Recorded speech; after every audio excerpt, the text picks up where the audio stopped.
Unafanya kazi kwa bidii, unapokea hela yako, lakini unashangaa ikishafika katikati ya mwezi, ghafla huna hela ya kutosha. Je, ni yale makato madogo madogo, ama ni ile delivery, ama na kile kitu ambacho ulikuwa umekioda ambacho ulidhani sio cha hela nyingi sana? Leo nataka kuongelea tabia nzuri 10 za kifedha za kuwa nazo ili uweze ukasave hela nyingi zaidi. Karibu. Tabia ya kwanza nzuri ya kifedha ya kuwa nazo ni kuanza kufanya budget kwa wiki badala ya kwa mwezi. Najua mara nyingi tumefundishwa kwamba tu tunafanya budget kwa mwezi kwa sababu labda mshahara wako unakuja kila mwezi. Lakini mara nyingine unaweza kukuta ndio umeshafanya budget yako ya kwa mwezi, ikifika wiki ya pili, wiki ya tatu, ghafla umeshasahau kwamba ulikuwa una budget, unaanza kutumia tu hela vyovyote vile. Ukianza kufanya bajeti yako kwa wiki, itakusaidia kwamba unakuwa unaifuatilia ile bajeti yako. Kwa mfano labda una milioni 1 ya kutumia mwezi huo, na huo mwezi una wiki 4. Kwa hiyo unasema kwamba kila wiki natakiwa nisitumie zaidi ya 2.5 laki. Ukiwa na malengo, kwa sababu ni ya muda mfupi, ni ya wiki hii, kwamba matumizi yako yasizidi 2.5 laki, itakusaidia wewe kuwa unafuatilia hiyo bajeti yako. Sio kwamba unatumia hela ghafla, wiki ya tatu imefika umeshatumia ile milioni 1 yote. Hapana. Ukiweza kufanya budget kwa wiki, itakusaidia wewe kuweza kutimiza yale malengo yako ya kifedha. Kwa hiyo kwenye budget ya wiki unaweza kusema kabisa kwamba nategemea matumizi yangu ya lazima yawe haya, yale ambayo sio ya lazima yawe haya, labda naweka akiba ya shilingi fulani. Lakini kwa sababu unafuatilia budget yako kila wiki, itakusaidia wewe kuweza kutimiza yale malengo yako. Tabia ya pili ya kuwa nao ni kwamba subiri masaa 24 kabla ya kufanya yale manunuzi ambayo ulikuwa hujayapangilia. Sana sana ya manunuzi yanaweza yakaa ya online, labda na uko Instagram kuna mtu anauza kitu, umeona na kipenda unataka kukinunua hapo hapo. Hapana. Hebu subiri kwa masaa 24 kama bado hicho kitu unakitaka kinunue. Mara nyingi sana unaweza kukuta kwamba labda hicho kitu sio cha umuhimu sana, hakitakusaidia sana kwa sababu umekiona hapo unataka kukinunua hapo hapo. Ila ukijipa muda, umejipa muda ya masaa 24, unakuwa unasubiri, kesho yake unaweza kukuta kwamba hautakinunua hicho kitu, umeshafikiria kwamba actually labda una kitu kingine ambacho kinafanya hiyo kazi. Kwa hiyo tujengee tabia ya kusubiria masaa 24 kabla ya kununua kitu ambacho tulikuwa tujakipanga. Tabia ya tatu ya kuwa nao ni kurahisisha jinsi ya kuweka akiba yako. Hapa tunasema nini? Mara nyingi sana unakuta kwamba tunasema tutaweka akiba baada ya kufanya matumizi yetu. Mara nyingi hatutafanya hiyo akiba, hatutaweka hiyo akiba. Mimi ninachofanya ni kwamba nikishapokea tu mshahara wangu hapo hapo ninakuwa nimefanya mahesabu kwamba nataka niweke akiba ya shilingi fulani, nataka niwekeze shilingi fulani kwenye nini. Hapo hapo nikishapokea tu mshahara, natoa hela yangu ya akiba, natoa hela yangu ya uwekezaji, na hiyo hela iliyobaki nafanya haya matumizi yaliyobaki ambayo ni ya lazima ama ya hivi vitu ambavyo nataka tu kuvinunua. Hii inasaidia kwa sababu unakuwa ufikirii sana kwamba lazima nianze kuweka akiba, lazima niwe nimefanya uwekezaji. Hapana. Na hata ikiwezekana huwa na ile standing order bank kwamba inajulikana kabisa kwamba kila tarehe 2 kiasi hichi kinakata kinaenda kwenye hii akaunti ya uwekezaji. Utashangaa tu kwamba uwekezaji wako unazidi kukua, akiba yako inazidi kukua kuliko ile kusubiria mpaka wewe mwenyewe unaanza kutoa hela unapeleka kwenye akaunti nyingine. Hapana.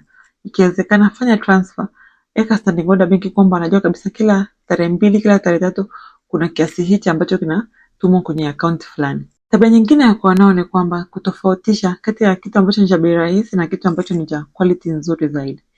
Mara nyingi tunasema kwamba ni vizuri kuishi chini ya kipato chetu, lakini watu wengine wanaweza kudhani kwamba tunasema kwamba kila kitu tunachokinunua kiwe cha bei rahisi. Hapana. Unaweza kutoa kwamba kuna vitu ukivinunua vya bei rahisi labda vinakuwa quality sio nzuri, kinaharibika haraka, inabidi tena ununue kitu kingine, baada ya muda miezi michache kinaharibika tena. Mara nyingi sana ni vizuri zaidi kukaa kutafakari kama hichi kitu ni cha umuhimu.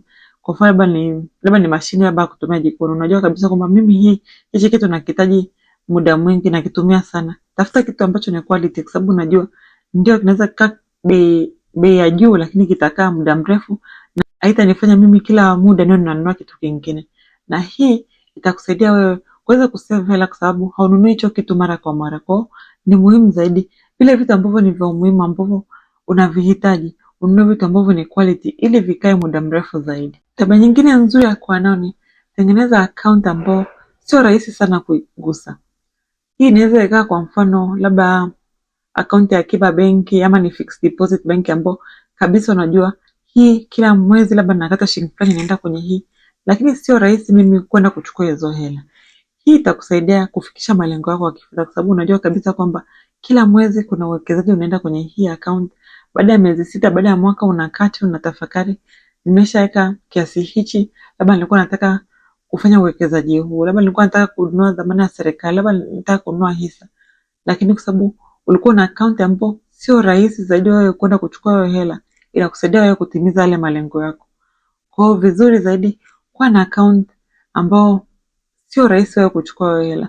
Unaweza kukuta kwamba benki yako wana hizo account, labda unaruhusiwa tu kutoa mara moja kwa mwezi au uruhusiwi kutoa zaidi ya shilingi fulani. Hii itakusaidia wewe kufikisha yale malengo yako. Tabia nyingine nzuri ya kuwa nayo ni angalia matumizi yako yasiongezeke pale mapato yako yanapoongezeka. Hii kwa Kiingereza tunasema lifestyle inflation.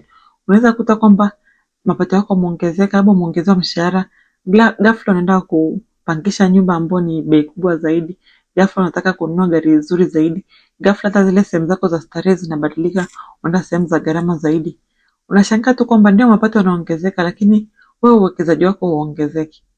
Hiyo siku moja, labda kwa mfano umeachishwa kazi, hauwezi tena kuyamudu yale matumizi yako.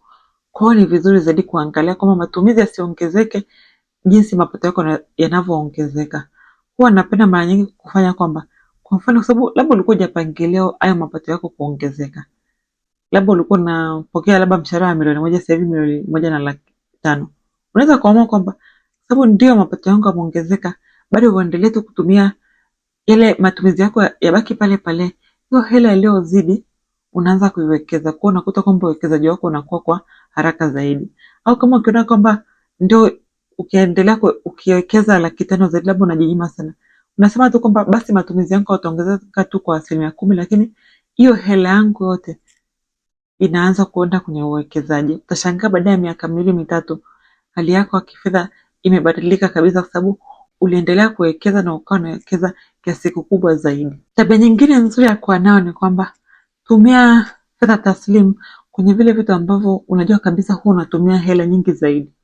Kwa mfano, labda unajua kabisa kwamba wewe ukienda kwenye sehemu za starehe unatumiaga hela nyingi, sababu labda unatumia M-Pesa ama unatumia kadi yako ya benki. Unajua kabisa kwamba ulikuwa unataka kutumia 200,000 ghafla ukatumia 500,000. Basi siku nyingine amua kwamba hii hela yangu ya starehe leo naenda kuchukua fedha taslim, nitatumia tu labda 100,000. Ikiisha ndo basi. Kwa hiyo kama ulikuwa na fedha taslim 100,000, ukishatumia 100,000 basi tena hauchukui hela nyingine, labda tu unakuwa umeacha kadi yako nyumbani. Hiyo tu hela ndo unayotumia. Hii itakusaidia kwa sababu utaanza kufikiria kwamba kumbe waga natumia kiasi hichi nikienda kwenye starehe. Labda natakiwa sasa hivi nikipunguze, nianze kuwekeza zaidi. Sio hela yote hii nitumie kwenye hiyo sehemu za starehe. Kwa hiyo ukijua kabisa kwamba kuna vitu ambavyo nisipojilimit nitatumia hela nyingi zaidi. Labda unapenda kununua nguo sana, ukienda kwenye mall unatumia hata hela ambayo ulikuwa hujapanga. Siku nyingine unasema ndio nataka kwenda kununua, lakini nitatumia tu fedha taslimu kwa sababu ninayo mkononi, sitatumia kadi yangu, sitatumia kwenye M-Pesa. Inaweza kukusaidia wewe ili matumizi yako yasiwe makubwa sana. Tabia ya 8 ya kuwa nayo ni kwamba anza kuangalia matumizi yako, jua matumizi yako ni nini. Mara nyingi sana unaweza kukuta kwamba kuna vitu vidogo vidogo ambavyo vinatumalizia hela yetu, lakini tunakuwa hatujui. Kwa napenda kusema kwamba unaweza ukaamua kwamba mwezi huu kila kitu nikitumia hela yangu nakiandika. Baada ya mwezi mmoja utaanza kujua kwamba kumbe natumiaga shilingi fulani kwenye mafuta, kumbe natumiaga shilingi fulani kwenye kula, kumbe natumiaga shilingi ngapi kwenye labda shopping ya nyumbani. Ukianza kujua ukubwa wa matumizi yako, utaanza kuelewa kwamba hivi matumizi yangu ndo makubwa ama labda kipato changu sio kikubwa, natakiwa niongezee mapato yangu. Lakini ukiwa haujui kama unatumia shilingi ngapi, wewe unajua tu kwamba mshahara wangu ni huu, ikifika mwisho wa mwezi hela imeshaisha, lakini hata hujui ulitumia kwenye nini. Inakuwa vigumu sana wewe kufanya maamuzi ambayo yanakusaidia kifedha. Kwa hiyo kama haujui, anza kabisa kusema kwamba mimi mwezi huu au kwa miezi hii miwili nitakuwa ninaandika na rekodi matumizi yangu yote. Baada ya hapo unakaa chini unaanza kuangalia hivi ya matumizi yangu yako sahihi, kuna sehemu nataka kupunguza, kuna sehemu nataka kuongeza, matumizi yangu yanaendana vile vitu ambavyo vina umuhimu zaidi kwangu. Tabia ya 9 ya kuwa nayo ni acha kutaka kuonekana wewe ni tajiri. Acha kutaka kuwafurahisha watu wengine. Siku hizi kwenye ulimwengu wa utandawazi kuna vitu vingi sana ambavyo tunaweza tukawa tunafanya ili tu viwafurahishe watu wengine. Labda unataka kuonekana wewe una simu mpya, labda unataka kuonekana wewe labda una dhahabu, labda unataka kuonekana wewe una gari jipya, lakini mara nyingi sana acha kufurahisha watu wengine. Kama unataka kutimiza yale malengo yako kifedha, anza kufanya vile vitu ambavyo vitakufikisha wewe pale ambapo unataka kwenda, sio kwa kufurahisha watu wengine. Kwanza kujitafakari, ni vitu gani hivi ambavyo ninafanya ambavyo labda havinipendezi, lakini nafanya tu kwa ajili ya mtu mwingine kuniona, kujua kwamba nina hela, lakini labda havinipendezi. Na tabia ya 10 ya kuonewa ni kwamba tafuta siku ambao hautatumia hela yote. Unaweza ukasema kwamba labda unaweka siku moja kwa wiki ambao utakuwa utumii hela yote. Hii itakusaidia tu kwamba uwe na discipline, kwamba sababu hii siku umeshasema utatumia hela yote, kule utatumia hela yote. Ndio lazima uwe umejipanga kwamba asitokee matumizi ambao labda ni ya dharura, ambao ni ya lazima kutumia hela yako. Lakini vile vitu ambavyo sio vya muhimu, unaweza ukasema kabisa kwamba mimi sitanunua leo chakula, sitaenda kutumia hela yangu, sitaenda kununua nguo kwenye hii siku moja. Utashangaa tu kwamba ndio inawezekana ukataka kutumia hela yako, lakini kwa sababu umeshajiwekea kwamba leo sitatumia hela yote, itakusaidia wewe kuwa tu na ile discipline kwamba leo nimesema sitanunua kitu chochote, kabla ninakitaka labda nitakinunua siku nyingine. Inakusaidia wewe kuwa na hiyo discipline. Na baada ya muda utashangaa tu kwamba inaweza ikaendelea hapo, unafanya siku 2, siku 3, na wewe utashangaa bado unaendelea kubaki na hela yako, na ile malengo yako ya kifedha yaanza kutimia kwa sababu hutumii hela ovyo ovyo. Haya ndio yote kwa leo. Haya ndio mawazo yangu ya tabia 10 za kuwa nazo kama unatumia hela yako ovyo na bado unataka utimize malengo yako ya kifedha. Kama umefurahia video na hujasubscribe kwenye channel yangu, tafadhali subscribe. Kama una comment yoyote unaweza kuongeza hapo chini kwenye comment section. Tutakutana tena siku nyingine. Kwaheri.